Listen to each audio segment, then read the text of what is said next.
Hey everyone, I'm Dr. Prerna. I hope you all are doing great and staying healthy. तो कई सारे NCISM के students हैं जिनका मेरे पास डीएम आया कि मैम हम एनसीआईएसएम के स्टूडेंट्स हैं और हमें किस तरीके से फाइनल ईयर की प्रिपरेशन करनी चाहिए उसके रिगार्ड कुछ इन्फॉर्मेशन दीजिए। तो आज इस वीडियो में हम उसी बारे में बात करने वाले हैं और कुछ और भी बातें जो कई सारे स्टूडेंट्स ने मुझसे बोली और मैं उसका जवाब आपके साथ देना चाहूँगी और आपको उसका सोल्यूशन देना चाहूँगी। तो कई सारे स्टूडेंट्स ऐसे थे जिन्होंने मुझसे बोला कि मैम हमारे यहाँ फैकल्टी नहीं है और उस कंडीशन में हम किस तरीके से अपनी प्रिपरेशन करें। तो चलिए वीडियो को स्टार्ट कर लेते हैं और धीरे धीरे मैं आपको सारी चीज़ें।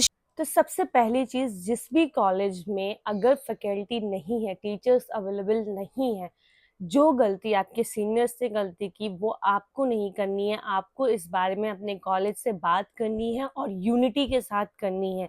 अगर फैकल्टी से कोई भी इशू है और अगर आपके कॉलेज से कोई इशू है तो प्लीज़ उस बारे में बात करिए, क्योंकि आज आपके पास अपॉर्चुनिटी है कि आप बात कर सकते हैं, आप शिकायतें कर सकते हो। बट बीएमएस कंप्लीट करने के बाद आप किसी से भी ये शिकायत नहीं कर पाओगे कि मेरे कॉलेज में ये अपॉर्चुनिटी नहीं थी इसलिए मैं ये स्किल्स डेवलप नहीं कर पाया या मैं ये सारी चीज़ें नहीं सीख पाया। बिकॉज आज आप बिना फैकल्टी के अपने एग्जाम्स तो दे लोगे, बट आने वाले फ्यूचर में जब आपको फाइनली फील्ड में आना पड़ेगा तब आप बहुत रिग्रेट करोगे इस चीज़ के लिए। अगर आज आप अपने लिए फाइट कर लोगे ना तो आपके फ्यूचर के लिए बहुत अच्छा होगा।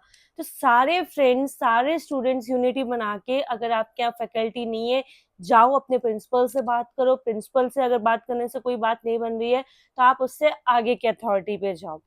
नंबर 2 एक क्वेश्चन मेरे पास आया था कि मैम बुक्स कैसे सिलेक्ट की जाए।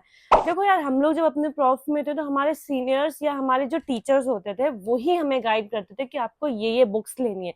इसीलिए बुक्स में इतनी वैरायटी देखने को मिल जाती है, क्योंकि हर कॉलेजेस में अलग अलग बुक्स चलती हैं। तो जो बुक्स मैंने पढ़ी मैं वो आपको बता दूंगी। बट आपके कॉलेज में या आपके स्टेट में किन बुक्स को ज्यादा प्रेफरेंस की जाती है, मैं यही बोलूंगी कि आप उन बुक्स पे स्टेक करिए। और उसके बाद भी अगर बुक्स के बारे में आपको कोई बताने वाला नहीं है तो आप क्या कर सकते हैं, यूट्यूब पे जाइए, यूट्यूब पे सर्च करिए, वहां पर सारी बुक्स की लिस्ट आ जा रही है। आप वहां से भी बुक्स को देख के डिसाइड कर सकते हो कि मुझे कौन सी बुक। नंबर 3 जो सबसे इंपॉर्टेंट क्वेश्चन आया था कि कैसे पढ़ाई स्टार्ट करें, ठीक है। तो अगर आपके पास फैकल्टी है तो बहुत ईजी होता है, क्योंकि बहुत अच्छे से टीचर आपको गाइड कर देता है कि किस तरीके से पढ़ना है। बट जिस कॉलेज में टीचर्स नहीं है, फैकल्टी नहीं है और बहुत सारी प्रॉब्लम्स होती हैं जो स्टूडेंट्स फेस करते हैं, उस केस में आपको क्या करना है, बिकॉज आपको एग्जाम्स तो देने ही है, यूनिवर्सिटी के एग्जाम्स तो डिले नहीं होंगे।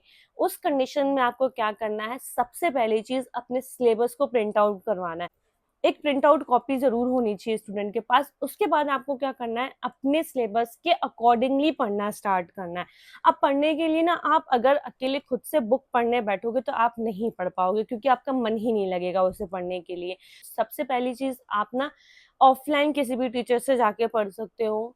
Number 2 is online. आजकल बहुत सारे टीचर्स हैं जो आपको ये फैसिलिटी देते हैं कि आपका पूरा प्रॉफ के सब्जेक्ट्स को कंप्लीट कराते हैं। नंबर 3, अगर आपके पास ये दोनों ऑप्शन भी नहीं है तो आप यूट्यूब पे जाओ। इतने सारे यूट्यूबर्स हैं, इतने सारे चैनल्स हैं जहाँ पर सारे टॉपिक्स को कवर किया हुआ है आज की डेट में। आप वहां से पढ़ना स्टार्ट करो, वहां से अपने नोट्स बनाओ, वहां से रिवाइज करो। तब भी मैं आपको ये गारंटी दे सकती हूँ कि आप एक बहुत अच्छा स्कोर सेट कर सकते हो, और अगर आप टॉप करना चाहो ना तो टॉप भी कर सकते हो। यूट्यूब में इतना मटेरियल अवेलेबल है। और एक छोटी सी टिप जो मैं देना चाहूंगी कि जब आप किसी भी चैप्टर को या किसी भी टॉपिक को पढ़ते हो, पहली बार ये एक्सपेक्ट मत करो कि आपको उस चैप्टर से कुछ भी मिलने वाला है। पहली बार जनरली पूरे चैप्टर को रीड करो।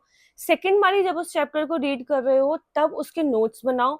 इवन थोड़ी थोड़ी चीजें अपनी बुक्स में भी मार्क करो कि ये इंपॉर्टेंट पॉइंट है।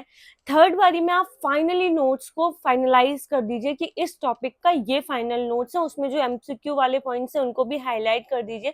तो इस तरीके से आप अपने टॉपिक को एक कवर कर सकते हो। उसके बाद मैं आपको एक एडवाइस दूंगी कि जब आप अपना पूरा एक बार टॉपिक पढ़ लेते हो, उसको समझ लेते हो, उसके नोट्स भी बना लेते हो, उसके बाद एक कॉपी या डायरी ऐसी जरूर अपने बनाया करिए जहां पर आप बिल्कुल शॉर्ट में सारी चीजों को कंक्लूड कर सको, ताकि एग्जामिनेशन के एक डे पहले से आप पूरी चीजों को अच्छे से कई बार रिवाइज करके जा सको और आपके मन में कोई कंफ्यूजन भी ना हो। तो आई होप आपका जो क्वेश्चन थे वो क्लियर हो गए होंगे और आप पढ़ना स्टार्ट कर सकेंगे इस वीडियो के बाद, कि आपको एक थोड़ी सी इंसाइट मिल सकेगी इस वीडियो से किस तरीके से मुझे पढ़ना है।